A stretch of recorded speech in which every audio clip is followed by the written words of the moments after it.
Assalamualaikum warahmatullahi wabarakatuh.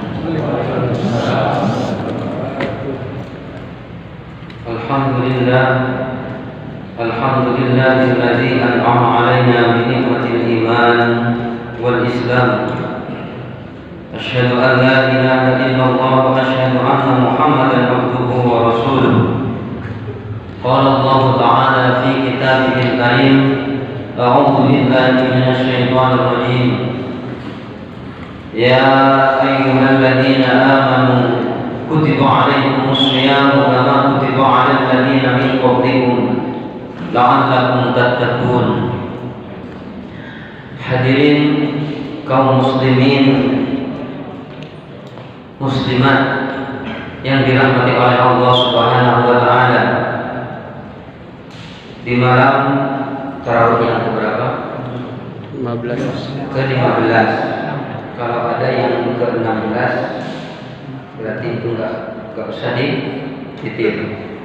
Berarti yang malam ke-15 benar-benar sama-sama melaksanakan ibadah puasa atau yang dikenal dengan qiyamul lail atau qiyamul ramadan. Man qama ramadhana imanan wa ihtisaban ghufira lahu ma taqaddama min dzambi. Barang siapa qama yang mendirikan qiyam Ramadan atau sholat tarawih, maka diampuni dosa-dosanya yang telah lalu. Kalau seperti itu katanya anak-anak kecil, mending cukup bergembira saja datangnya bulan suci Ramadan, nggak usah kosong. Ya enggak, bukan seperti itu. Ma'asyiral muslimin wa zumratal mu'minin rahimakumullah. Banyak di antara sahabat kita, saudara kita yang kepingin, yang ada keinginan sama-sama melaksanakan ibadah puasa. Tentunya dia sudah dipanggil duluan. Inna lillahi wa inna ilaihi raji'un. Ternyata yang namanya maut semuanya tidak ada yang tahu. Semuanya adalah rahasia Allah. Ketika bayi lahir atau bayi masih dalam kandungan sekitar 3 bulan 10 hari, itu sudah ditiupkan yang namanya roh. Dan di situ kenapa bayi lahir dalam keadaan menjerit atau dalam keadaan menangis? Jadi kalau ada bayi yang lahir dalam keadaan tidak menangis, berarti perlu dipertanyakan. Itu menangis dengan 3 hal. Yang pertama adalah jodoh, lalu yang kedua rezeki, yang terakhir adalah kematian. Jadi 3-tiganya itu adalah rahasia Allah, tidak ada yang tahu. Makanya mumpung masih diberikan kesehatan jasmani dan kesehatan rohani, ada yang tidak sehat rohaninya? Sehat semua ya? Sehat semua, alhamdulillah. Terutama ibu-ibu sehat ya? Alhamdulillah. Sebetulnya kalau saya disuruh memilih, ketika waktu saya dibuat oleh Allah Subhanahu wa taala, didiktekan ya, saya kepingin jadi perempuan. Kenapa? Karena perempuan itu cuma 2 hal. Tidak ada yang lain. Yang pertama, taat kepada suami. Yang kedua, taat kepada Allah. Yang soro itu bapak-bapak. Banyak pekerjaannya, banyak tanggung jawabnya. Gak cuma tanggung jawab kepada diri sendiri, tapi juga tanggung jawab kepada istri dan juga anak. Banyak. Alhamdulillah Siapa yang kepingin jadi perempuan? Nggak ada. Itu cuman sekelumit saja. Jadi masuk kepada materi pertama, materi yang pertama yang malam ke-15 ini adalah keutamaan membaca Al-Quran. Tentunya kalau berbicara tentang keutamaan membaca Al-Quran, sebetulnya sering disampaikan oleh para ustadz, wa nunazzilu minal Qur'an ma huwa syifaa'un. Ayo. Wa rahmatan lil mu'minin. Untuk siapa? Untuk orang-orang yang beriman.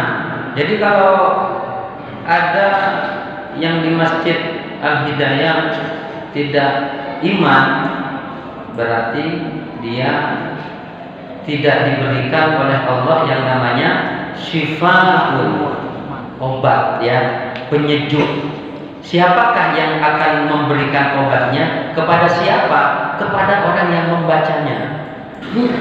Lalu apalagi keutamaannya? Banyak. Yang kedua adalah orang yang sering membaca Al-Quran walaupun sudah umurnya 90 tahun. Ada yang umur 90 tahun? 80 ada di depan. Ada. Tapi kalau sudah umur 90 tahun, tentunya mungkin ditanya oleh anaknya, "Bang, jenengan sampun dahar dereng." Ditanya lagi, "Bang, jenengan sampun sholat?" Sampun, padahal dereng. Itu namanya wal sudah tidak berfungsi. Intinya itu dinamakan adalah pikun. Jadi kalau kepingin tidak pikun walaupun sudah umur 90 tahun, maka perbanyaklah membaca Al-Quran. Di mana membaca Al-Qurannya? Di rumah. Bukan cuma perbanyak membaca Al-Quran di masjid. Ketika di rumah nggak membaca Al-Quran, itu salah besar. Padahal di rumah itu bukan digemerlapkan dengan cat-cat atau lampu-lampu, tapi yang harus dibacakan Al-Quran dan juga sholat. Nawwiru buyutakum bis sholat wa qira'atil Quran. Sinarilah rumah-rumahmu dengan apa? Bukan dengan cat. Ya sebentar lagi mau hari raya apa? Rumahnya mau dicat apa? Pergilah ke toko bangunan yang namanya sebelah kanan itu. Bukan itu depo bangunan. Bukan itu. Tapi yang akan menyinari, memberikan adem kepada hati nurani. Karena banyak di antara sahabat kita, saudara kita yang kaya raya, sampai apa yang diinginkan bisa kita dapat, bisa kita beli. Tapi tidak semuanya orang atau orang kaya menyejukkan hatinya, mengademkan hatinya, menenangkan hatinya. Dengan apa?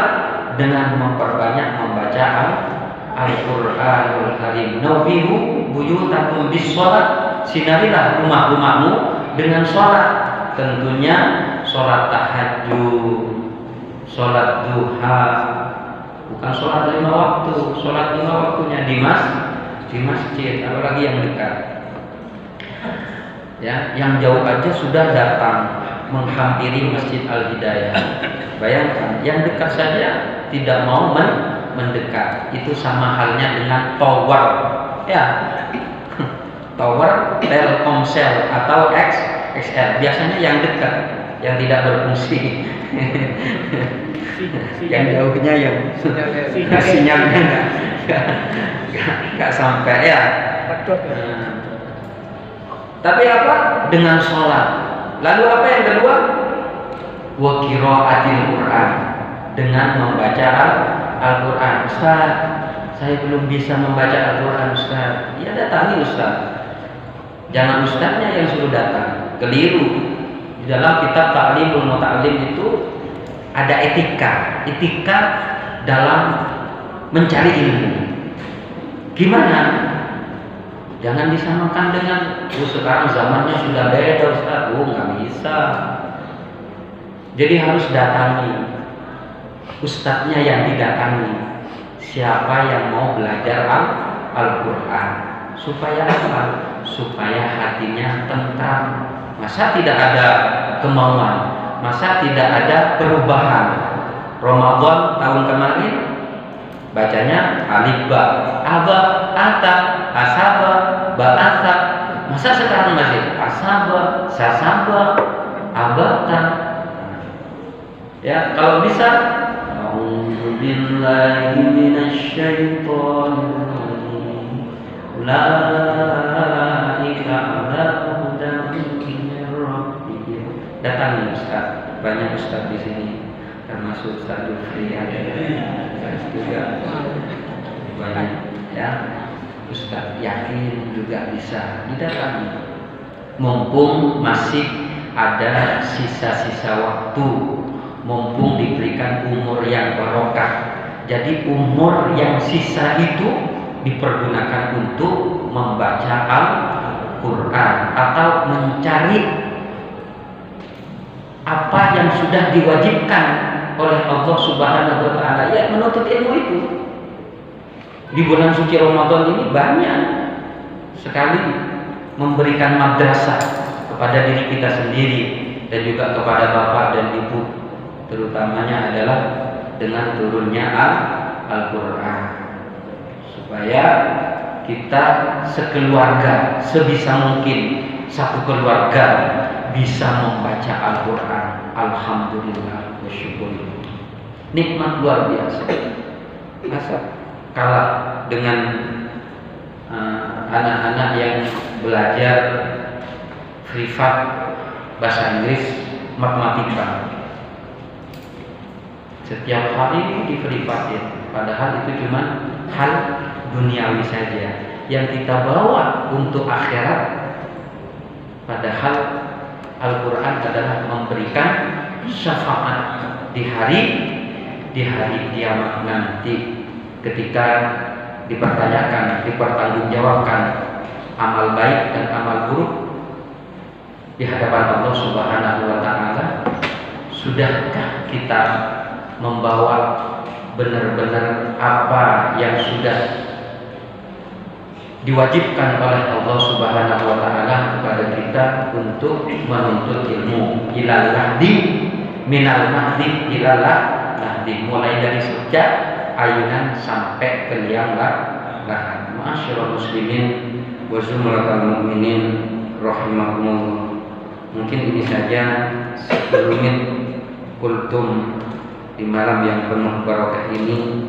Mudah-mudahan memberikan pencerahan kepada diri kita sendiri dan juga kepada bapak ibu yang hadir di malam yang penuh barokah ini. Ihdinas siratal mustaqim. Mari kita tutup dengan pembacaan doa kafaratul majlis. Subhanakallahumma wa bihamdika asyhadu an la ilaha illa anta astaghfiruka wa atubu ilaik. Wassalamualaikum